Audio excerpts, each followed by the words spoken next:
Уставните измени се класична уцена и не треба да бидат прифатени, затоа што нити една друга земја не направила уставни измени пред да пристапи кон Европската Унија. Иако уставот, например, на Грција во 82 година и оној на Бугарија во 2007 не беше компатибилен со Европската конвенција за национални малцинства, двете соседни земји не правеа корекции во нивниот устав, бидејќи тие не признаваат малцинства. Дециден е поранешниот македонски амбасадор во Бугарија Маријан Ѓорчев. Не се работи дали бугарите да влезат во уставот, се работи нешто друго, тоа е само една камуфлажа. Тоа е врвот на ледениот брег, зад кој што се крие, потоа во членот 5 од преговарачката рамка, прво се крие ревизија на македонската историја, второ туторство на македонскиот образовен систем и трето промена на колективната меморија на македонците. Тоа дури и за европски рамки е недозволено. Притисокот на Европската комисија да се донесат уставни измени што е можно побрзо е непринципиелен и за сето ова не стои само Бугарија.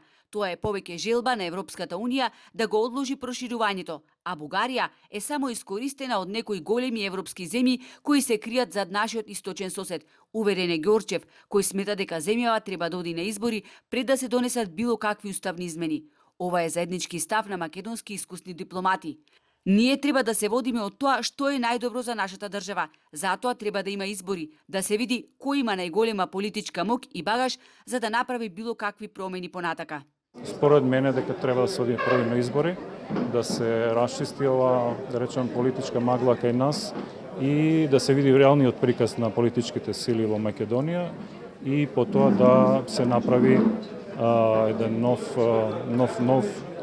нова дискусија или нов, да речем, приот и кон самите соседи, но и кон Европската комисија, која е на некој начин официјален, како да кажем, пишувач на таа преговарачка рамка, што ни е најспорна.